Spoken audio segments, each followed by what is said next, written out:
Bismillahirrahmanirrahim. Alhamdulillahirabbil alamin wassalatu wassalamu ala asyrafil anbiya'i mursalin wa ala alihi washabihi ajmain. Allahumma yassir wa la tu'assir wa bikhair. Allahumma yassir wa la tu'assir wa bikhair. Allahumma yassir wa la tu'assir wa bikhair. Rabbi shrah li sadri wa yassir li amri wahlul 'uqdatam min lisani yafqahu qawli. Amin ya rabbal alamin.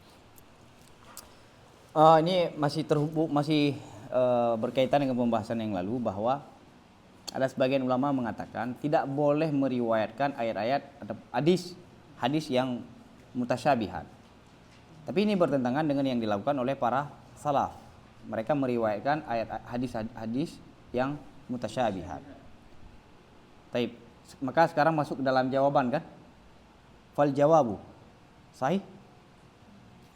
Oke. Fal jawabu min wajhaini. Maka jawab dari dua sisi. Ini jawab dari pertanyaan di belakang yang mengatakan bahwa para salaf, para hadis ahad tidak boleh diriwayatkan. Sedangkan ini sudah dilakukan oleh tabi'in. Oke. Ahaduhuma anna tabi'ina kanu qad arafu min adillati syar'i annahu la yajuzu ittihamul adli bil kadhib. Salah satu daripada dua jawaban, dua sisi, itu bahwa sungguh tabi'in, ulama-ulama yang hidup di masa tabi'in adalah mereka itu sungguh mereka telah mengetahui dari dalil-dalil syariat akan bahwasanya tidak boleh menuduh orang yang adil dengan berdusta. Jadi di generasi salaf, para tabi'in mengatakan apa?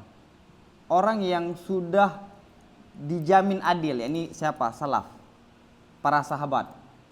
Tabi'in melihat para sahabat itu adalah sosok-sosok yang adil. Berdasarkan apa? Berdasarkan dalil-dalil syariat. Jadi klaim para sahabat sebagai adil, sebagai orang yang adil, itu bukan klaim semata, tapi ada bukti min adillati syar. Setelah hasil riset dari dalil-dalil syariat, pujian dari Allah langsung dari Al-Qur'an, orang-orang yang diberi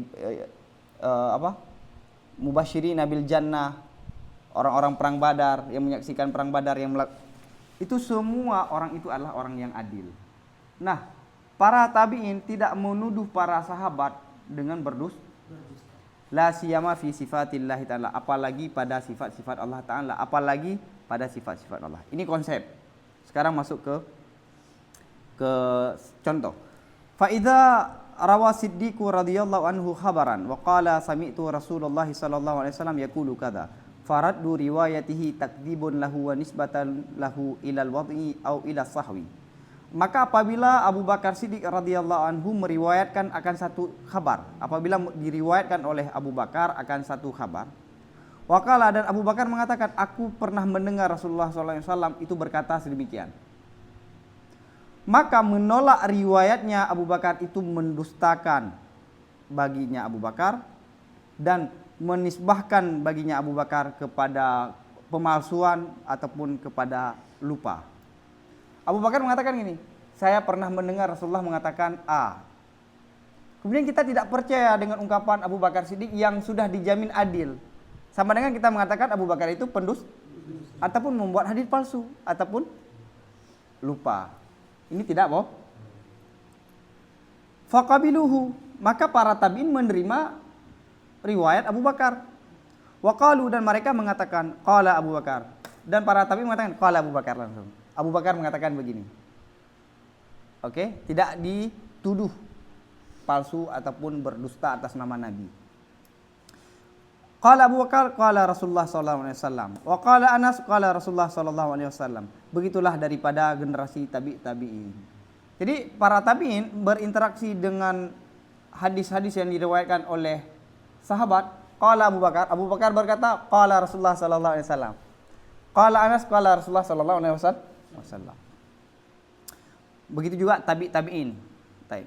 Fal ana idza thabata indahum bi adillati syar'i annahu la sabila ila ittihamil adli at-taqiyyi min as-sahabati famin aina yajibu an la yuttahama dununul ahad wa an yunazzala ad-dhannu manzilata naqlil adli ma'a anna ba'da ad-dhanni ismun.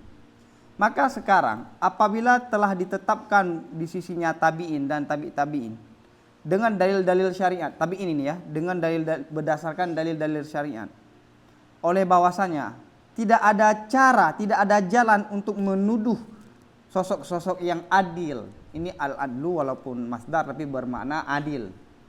Ya kan? Sosok yang adil lagi yang bertakwa dari kalangan sahabat. Ini kan tidak ada cara lagi, tidak ada cara untuk menuduh para sahabat yang bertakwa, yang beradil, yang adil, menuduh mereka sebagai pendusta. Maka dari mana famin aina, maka dari mana wajiblah bahwa tidak dituduh dugaan ahad, informasi 1-2 orang, dan bahwa ditempatkan akamdan pada posisi kutipan dari orang, riwayat orang yang adil, padahal bahwa sungguh sebagian dugaan itu adalah berdosa. Ini konsepnya begini. Para tabi'in meriwayatkan dari sahabat karena apa? Adil dan bertakwa, maka diterima riwayatnya. Sedangkan riwayat dari satu orang don apa yakin? Don. Maka riwayat yang disampaikan oleh orang yang lain, ada seorang yang menyampaikan informasi, kemudian kita terima karena sebagaimana para tabi'in menerima Abu Bakar. Sama apa beda? Ada sama, ada beda. Sama apa? Sama-sama hadis ahad, sama-sama informasi ahad. Personal 2-3 orang. Tapi bedanya apa? Ini riwayat dari orang yang adil dan takwa, nggak mungkin berdusta. Maka di sini disampaikan kalau para sahabat yang sudah bertakwa tidak mungkin kita tuduh berdusta, maka di mana wajib kita tidak menuduh riwayat-riwayat yang ahad yang lain. Ini beda konteksnya. Dan bahwa kita tempatkan don pada posisi mengutip hadis dari orang yang adil. Tabi'in mengutip hadis dari Abu Bakar karena adil. Dan kan, yufidud dan, karena hanya satu orang yang menyampaikan. Kemudian ada riwayat yang lain, satu orang juga menyampaikan, dan kan, apakah sama? Enggak, ini berdasarkan yang maka dari mana ini letak kesamaan? Satu orang berfaedah dan karena diterima karena dia takwa dan adil, sedangkan satu lagi padahal sebahagian dugaan itu berdosa. Tidak, ini membuktikan bahwa tidak semua dan itu diterima. Fa idza qala syari'u ma akhbarakum bihi al-adlu fasaddiquhu wa waqbiluhu wangkuluhu wa adharuhu. Apabila syariat berkata begini, apa saja yang telah diberitahu dengan kalian, apa saja yang telah diberitahu kalian dengannya sesuatu oleh orang yang adil, maka percayalah suatu tersebut dan terimalah sesuatu tersebut dan kutipkan suatu tersebut, dan munculkan sesuatu tersebut. Fala yazamu min hadza ayyukala ma haddatsakum bihi nufusukum min dununikum faqbiluhu wa adharuhu waru an dununikum wa dhamairikum wa nufusikum ma qalathu. Maka tidak lazim daripada ini oleh bahwa dikatakan apa saja yang diungkapkan dengannya sesuatu oleh diri kamu daripada dugaan-dugaan kamu, maka terimalah akannya sesuatu. Munculkanlah akannya sesuatu, ceritakanlah daripada dugaanmu dan dari hati-hatimu dan jiwa-jiwamu akan apa? Akan sesuatu yang jiwa telah mengatakan akannya sesuatu. Ini ada dua konteks ya. Para sahabat kita terima karena Allah sudah mengatakan para sahabat itu adil. Nabi sudah mengatakan gimana hadisnya? Ashabi kan nujum. Sahabatku seperti bintang. Famanik tadaitum ihtadaitum. Siapa saja yang kamu ikuti, maka kalian akan terpetunjuk. Kita menerima riwayat para sahabat karena ada dari syariat. Maka kata lain, syariat mengatakan begini. Apa saja informasi yang disampaikan oleh orang yang adil, maka terima. Kutipkan, ceritakan kepada orang yang lain. Sampaikan kepada orang yang lain. Tidak lazim, karena berdasarkan ini, apa saja yang kita duga makna dari hati, apa saja yang diungkapkan oleh prasangka kita, maka kita sampaikan kepada orang. Ini beda dugaan kita ini. Sedangkan yang disampaikan oleh para sahabat itu orang yang adil. Beda konteks, paham? Ini dugaan kita. Sedangkan informasi itu tepat. Cuma kekuatannya tidak pasti. Karena hanya satu orang yang menyampaikan. Ini korelasi dengan yang di belakang apa? Boleh nggak makna yang kita duga kita sampaikan kepada orang? Kita melihat satu ayat, kemudian kita ada menduga makna ini, kemudian kita sampaikan kepada orang, boleh nggak? Sebagaimana dulu para tabi'in, para salaf menerima riwayat sahabat padahal dan. Nah, Imam Ghazali ingin membedakan, ini beda konteksnya. Oke ya? Falaisa hadza fi ma'nan nusus. Maka tidak adalah ini itu pada makna yang telah tertulis, yang dinaskan. Ini konsepnya, ini apa saja yang kita duga kemudian kita lantas kita sampaikan kepada orang lain, berbeda dengan mansus di belakang yang sudah dijamin oleh syariat para sahabat. Walihadza naqul, karena ini kami katakan ma rawahu ghairul adli min hadzal jinsi yang bagi ayu arada anhu wala yurwa. Sesuatu hadis-hadis yang diriwayat oleh orang yang tidak adil pada ini model, yakni jenis, yakni ayat-ayat hadis-hadis mutasyabihat, niscaya sepatutlah bahwa dipalingkan daripadanya hadis dan jangan diriwayatkan. Nah, ini prinsip Imam Ghazali. Kalau ada riwayat hadis mutasyabihat yang disampaikan oleh orang yang tidak adil, maka jangan terima dan jangan sambungkan riwayatnya. Oke. Karena konsep tadi apa? Yang adil baru wa yuhtata fihi aktsara mimma yuhtatu fil mawa'idhi wal amsali wa ma yajri majraha. Dan harus berhati-hati padanya model-model hadis mutasyabihat akan lebih banyak daripada sesuatu yang harus berhati-hati pada mau'idhah dan pada peribahasa dan sesuatu yang berlaku pada berlakunya mau'idhah dan amsal. Yang berkaitan dengan sifat Allah itu harus lebih hati-hati daripada memotivasikan orang. Memotivasikan saja itu sebenarnya harus hati-hati kita dalam mengutip hadis. Tidak boleh semena-mena kita menyampaikan hadis. Harus hati-hati. Nah, dalam sifat Allah harus lebih hati-hatilah lagi. Oke? Jawaban yang kedua, al-jawabus tsani anna tilkal akhbara rawahas sahabatu li annahum sami'uha yakinan. Fama naqalu illa ma tayakkanuhu. Watabi'una qabiluhu warawauhu.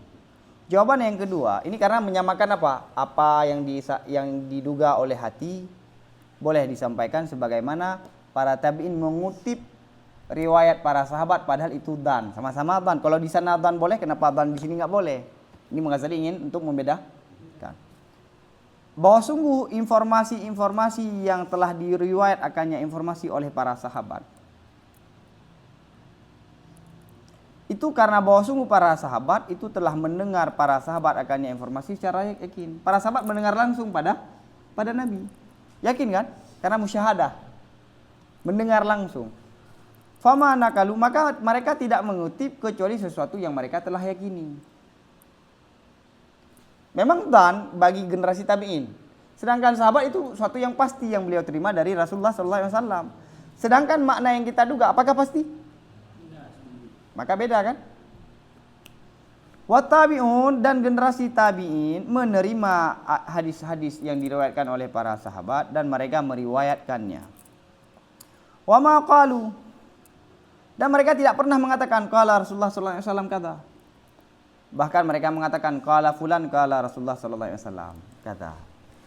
Jadi gini, kalau Abu Bakar mengatakan sami'tu Rasulullah sallallahu alaihi wasallam yaqul. Tabi'in Abu Bakar berkata, Rasulullah SAW berkata. Jadi ada perantara. Ini bukti ilmiahnya dalam mengutip informasi. Cuma para ulama, karena ini adalah hadis, dan hadis itu berkaitan dengan agama, kesucian Allah dan Nabi, para ulama sangat hati-hati dalam hadis. Maka muncullah ilmu hadis, mustalah hadis, mempelajari orang-orang yang pernah meriwayatkan hadis. Sedangkan dalam sejarah tidak dilakukan bagaimana semestinya. Ibnu Hajar al-Asqalani, beliau sangat ketat memakai ilmu mustalah hadis dalam menafsirkan hadis. Dalam syarah hadis. Beliau bisa memverifikasi mana hadis yang sahih, dhaif, maudhu, hadis palsu. Sedangkan dalam riwayat, dalam tarikh, Ibnu Hajar juga menulis tarikh, sejarah. Itu banyak kekeliruan Ibnu Hajar. Kenapa? Karena beliau tidak memakai standar Siapa yang memakai standar hadis dalam sejarah? Ibnu Khaldun. Maka beliau memverifikasi sejarah. Maka beliau dijuluki dengan seorang filsafat sejarah. Beliau membuat ilmu yang bernama filsafat sejarah. Sebagaimana padahal perangkat yang digunakan oleh Ibnu Khaldun itu perangkat ahli hadis saat berinteraksi dengan hadis. Oke. Jadi apa di sini? Tabi'un menerima riwayat sahabat, tapi mereka tidak mengatakan langsung qala Rasulullah SAW. Tapi Abu Bakar, fulan mengatakan, Rasulullah pernah mengatakan begini. Maka kita kalau mengutip satu hadis, sampaikan referensinya paling kurang. Dalam kitab ini dikutip, disampaikan bahwa Nabi pernah berkata begini. Jadi kita tabri'ah, membebaskan diri kita daripada periwayatan, kita menisbahkan hadis ini ke ulama ini. Kalau dinyatakan oleh ulama yang lain bahwa riwayat yang ada dalam kitab ini bermasalah, maka kita nggak apa-apa, karena bukan riwayat dari kita, ini riwayat yang ada dalam kitab. Paham? Dan riwayat yang ada dalam kitab sudah pasti apa belum? Misalnya, kalau pasti sampaikan, kalau nggak pasti tawakuf. Para tabi'in menyampaikan riwayat dari sahabat, kenapa? Karena adil. Karena adil. Fakanu sadikin, maka adalah para tabi'in itu yang jujur. Karena qala Abu Bakar, qala Rasulullah. Wa ma ahmalu riwayatahu, dan mereka tidak mengabaikan riwayatnya para sahabat. Lishtimali kulli hadisin ala fawaida siwal lafdil muhim. Karena mencakupi semua hadis terhadap faedah-faedah selain lafal yang memberi waham. Jadi dalam hadis itu walaupun ada lafal waham, tapi ada faedah yang lain. Kenapa meriwayatkan? Bukan cuma karena ada teks yang bermasalah, tapi ada makna yang tersirat, makna yang terkandung yang sangat berfaedah. Nanti ke depan ada contoh. Wal ifadatil lafdil muhimi indal arifi ma'nan hakikian yafhamu minhu. Dan karena menghasilkannya lafal yang memberi waham, di sisi ulama akan makna yang hakikat, yang ulama itu faham akan makna daripada lafal. Walaysa dzalika dzanniyan fi haqqihi, dan tidaklah sedemikian makna itu dzan pada dirinya. Ar-Rahmanu 'ala arsyistawa. Ulama faham makna Ar-Rahmanu 'ala arsyistawa itu apa? Waham bagi anak kecil, tidak waham bagi orang dewasa ataupun para ulama. Dan bukan makna dzan lagi bagi ulama, karena tapi sudah ya. Seperti misalnya kita mengatakan pada anak kecil, ada seorang Zaidun, saat masuk rumah dia duduk di atas orang. Anak kecil yang tidak paham bagaimana posisi kursi di istana kerajaan, dia pahamnya apa? Orang lain duduk di atas orang lain. Padahal maksudnya apa? Posisinya di atas. Maka kesalahan yang disampaikan oleh Imam Ghazali ke depan, teks itu diriwayatkan tanpa karinah. Sahabat mendengar Nabi menyampaikan tentang Allah, itu ada karinah, tidak langsung. Yang dengan karinah itu faham maksudnya. Ada konteks. Kan setiap ucapan itu ada konteks kan? Kemudian cerita ini disampaikan, dikutip ke generasi selanjutnya, konteksnya tidak dikutip lagi, terjadilah salah faham. Misalnya Imam Syafi'i mengatakan belajar tulu zaman. Tulu zaman itu apa? Konteksnya apa? Nah, kita nggak melihat lagi konteks tulu zaman di masa Imam Syafi'i, sehingga kita memaksa harus belajar puluhan tahun sebagaimana di masa Imam Syafi'i. Jadi setiap perkataan itu ada karinah. Ada nanti pernyataan Imam Ghazali dalam kitab Iljamul Awam di pembahasan terakhir nanti. Sangat penting. Oke. Seperti orang salafi salah paham Tuhan itu di langit, karena Jariyah mengatakan, saat Nabi mengatakan di mana Allah? Aina Allah? Fis sama. Ada yang mengatakan dia hanya memberi isyarat saja. Langsung pada para sahabat tidak ada seorang pun yang mengatakan Tuhan di langit. Karena paham konteks. Konteks antara Nabi dengan budak itu ada beberapa riwayat. Nabi ingin memastikan apakah dia penyembah berhala, yang mana berhala itu di rumah-rumah. Enggak. Tuhanku bukan yang ini tapi yang ini. Untuk menuju posisi yang tinggi. Enggak ada yang salah paham, tapi saat riwayat itu dikutip dan diceritakan, hilang konteksnya, akhirnya apa? Tuhan di langit. Oke ya. Nah, para sahabat kenapa enggak ada yang salah paham dengan ayat-ayat mutasyabihat, hadis mutasyabihat? Karena mereka sudah paham Allah itu bagaimana. Dia sudah mengenal Allah. Maka setiap ada kalimat-kalimat yang mengarah kepada bentuk, kepada fisik, mereka enggak terpikirkan lagi. Oke? Ada yang tanya dia, surah di kitab. Hati ingat makna maksudnya dalam bahasa Arab. Surah ini masalah, enggak terbayang wajah orang. Surah ini adalah bentuk penjelasannya bagaimana. Kenapa nggak terbayang lagi? Karena dia sudah paham konteks. Maka konteks itu sangat paham. Jangan terlalu literal, tekstual dalam memahami ibarat. Oke. Contoh, misaluhu riwayatus sahabati radhiyallahu anhum an Rasulillah sallallahu alaihi wasallam qaulahu yanzilullahu ta'ala kulla lailatin ila sama'id dunya fayaqulu hal min da'in fa astajiba lahu hal min mustaghfirin fa aghfira lahu al hadisa. Contohnya para sahabat meriwayatkan daripada Rasulullah sallallahu alaihi wasallam, semoga Allah meridhai semuanya, Allah akan turun setiap malam kepada langit dunia dan Allah mengatakan, adakah ada orang yang berdoa di sini yang aku akan terima doanya? Adakah di antara kalian yang istighfar, maka aku ampuni baginya. Panjang hadisnya. Fahadal hadis sikali nihayati targhib fi qiyamil lail. Ini hadis dibawakan untuk menggemarkan. Nihayat itu untuk membuat gemar. Nihayat itu akhir daripada gemar. Membuat semangat. Akhir daripada kegemaran. Enggak boleh mana gitu akhir dari kegemaran. Sangat gemar untuk mendongkrak kegemaran, memotivasi dalam membangun malam. Bukan membangun malam, qiyamul lail. Nah, ini kalau paham konteks dia nggak akan salah paham. Ya kan? Konteksnya kan? Ada nggak qiyamul lail, membangun malam? Malam kita bangun nggak? Enggak. Kita menghidupkan malam itu dengan ibadah karena dasarnya malam itu nggak ada aktivitas, tapi kita melakukan aktivitas sama dengan kita sudah membangun malam. Oke. Nah, makna hadis ini apa? Memotivasi bahwa di tengah malam itu doa sangat mudah diterima. Pengampunan itu mudah sekali diterima. Itu maksudnya. Tapi ada yanzilu. Allah turun. Makna turun gimana? Ila sama'id dunya lagi. Makna ila sama'id dunya, Allah itu sangat dekat dengan kita di tengah malam. Dekat dalam arti pintu rahmatnya itu dibuka. Kalau sebelumnya tidak dibuka ataupun dibuka tapi hanya sedikit, ini sangat lebar dibukanya. Itu maksudnya. Faham ya? Walahu ta'sirun 'azimun fi tahrikid dawa'i li tahajjudil ladzi huwa afdalul ibadati. Dan bagi hadis ini ada pengaruh yang besar dalam menggerakkan dorongan-dorongan untuk sholat tahajud. Yang mana sholat tahajud ibadah yang paling bagus. Falau turika naklu hadal hadis, maka kalau ditinggalkan mengutip ini hadis, la batalat hadhil faidatul azimatu.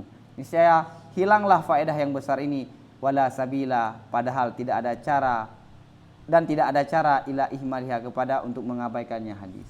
Oh, gara-gara teks itu ada yang membuat salah paham ya kan, yang zilullah. Tapi ada faedah yang besar dari teks itu. Menggerakkan orang untuk melakukan Andai kita nggak meriwayatkan ini, maka motivasi itu nggak akan kita dapatkan. Oke? Ada maslahah yang besar. Walaysa fihi illa ihamul lafdin nuzuli inda sabiyyi au indal amil jari majras sabiyyi. Dan tidaklah pada hadis ini kecuali menganggap lafal nuzul Allah turun ya. Di sisi menurut anak kecil ataupun menurut orang awam, yang orang awam itu posisinya seperti anak kecil. Wa ma ahwana 'alal basirin ayyak risa fi qalbil amiyyi tanziha wa taqdisa an suratin nuzuli.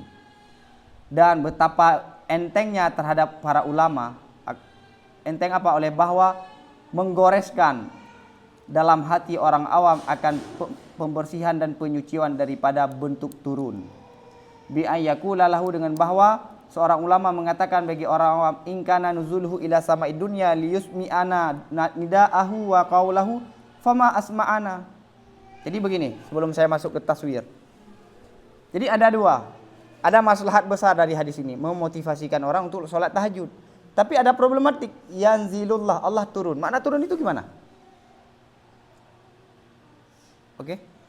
Nah, ini kan ada dampak negatifnya sedikit di kata-kata yanzilu.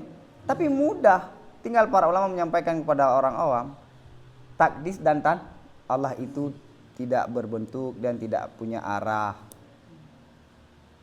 Kasih analogika, bi an yakula, misalnya dengan bahwa seorang ulama mengatakan bagi orang awam, jika adalah turunnya Allah kepada langit dunia, supaya Allah mendengarkan akan kita akan panggilannya dan perkataannya Allah, maka kita tidak mendengarkan Allah.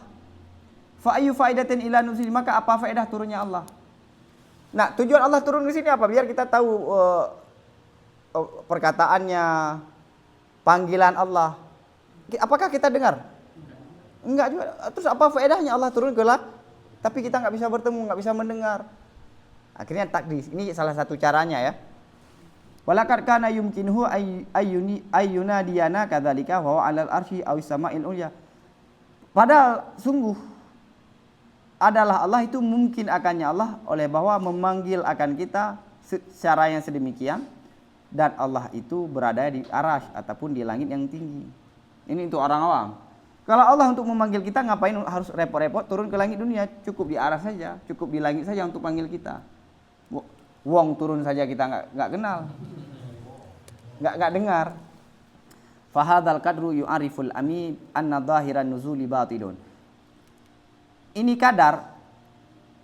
kadar itu memperkenalkan akan orang awam bahwa sungguh zahir daripada turun itu batil. Kasih analogika santai saja. Oke. Contoh lagi. Satu lagi. Bal misaluhu an yurida man fil masyriqi isma'a syakhsin fil maghribi wa munadatahu. Bahkan contohnya analogika yang tadi, an yurida itu bahwa diinginkan oleh orang yang tinggal di timur akan memberi pendengaran seseorang yang ada di barat dan memanggilnya orang yang di barat. Ada seorang yang tinggal di timur, dia ingin memanggil kawannya yang tinggal di barat. Ini belum ada HP ini, belum ada internet. Mustahil kan? Fataqaddama ila jihatil maghribi bi aqdamin ma'dudatin wa akhadha yunadihi wa huwa ya'lamu annahu la yasma'uhu. Maka dia beralih kepada sisi maghrib, sisi barat dengan beberapa langkah. Wa akhadha, dan dia mengambil seseorang akan memanggilnya kawan.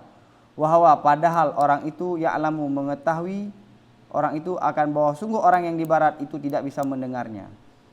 Kita ini sengaja ke arah barat memanggil teman kita di barat. Padahal kita tahu orang yang di barat tidak bisa.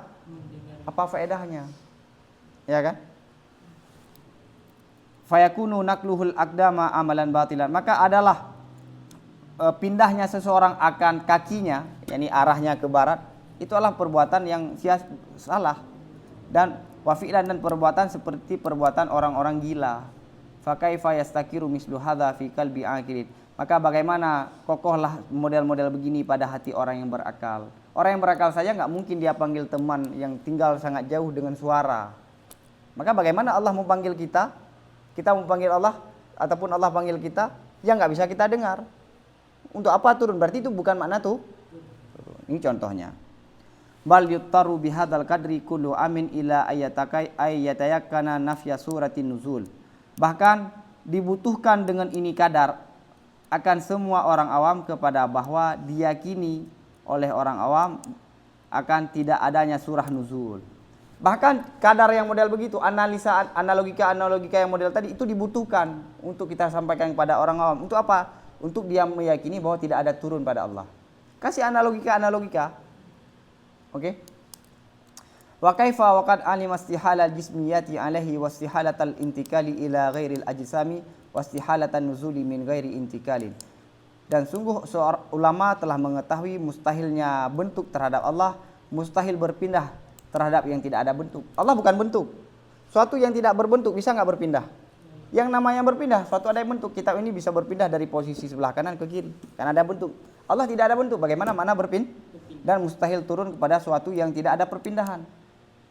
Allah bukan jisim, Allah bukan bentuk, Allah bukan fisik. Sedangkan turun itu identiknya, berpindah itu identiknya dengan fisik. Sedangkan Allah tidak fisik, maka Allah tidak berpindah. Turun itu berpindah juga kan, dari posisi yang atas ke bawah, maka mustahil juga turun kepada Allah. Taib. Fa idzan, maka saat itu al faidatu fi naqli hadhil akhbari 'azimatun. Maka saat itu faedah dalam mengutip ini kabar itu besar. Ini pertanyaan, ini bisa menjawab pertanyaan. Kalau hadis-hadis kontroversi kenapa diriwayatkan hingga generasi kita? Kenapa hadis-hadis yang membuat kita salah paham terhadap Allah diriwayatkan kepada kita? Karena ada faedah yang besar. Adapun kesalahpahaman itu bisa diterangkan. Wad darar, dan kemudaratannya itu sedikit. Fa anna yusawi hadza hikayat ad-dununi al-munkadihati fil anfusi. Maka di mana samalah ini akan menceritakan dugaan-dugaan yang sudah tercantum dalam jiwa. Ini yang model-model ini di mana perbedaannya dengan dugaan-dugaan yang ada dalam jiwa kita. Ini ceritanya apa? Ingat topiknya. Boleh nggak ya, makna yang kita duga kita sampaikan. Perbandingannya riwayat para tabi'in daripada sahabat yang itu dan juga. Oh, itu ada faedah yang paling besar. Mudaratnya tidak besar. Sedangkan ini fahadihi sabilu tajadubit turukil ijtihadi fi ibahati dzikri ta'wilil madnuni awil man'i. Maka ini adalah metodologi ataupun jalan yang saling menarik. Ini adalah jalan yang saling menarik. Jalan-jalan berijtihad dalam membolehkan menyebutkan takwil yang diduga ataupun dilarang. Makna takwil yang kita duga, boleh apa tidak boleh. Ijtihad itu saling menarik. Kadang-kadang ditarik untuk boleh, kadang-kadang ditarik untuk tidak boleh, tergantung para ulama memilih yang apa. Oke ya. Ini adil. Imam Ghazali mengatakan, ada yang mengatakan boleh, ada yang mengatakan tidak. Wallahu a'lam bishawab wa ilahi marji'un. Maaf.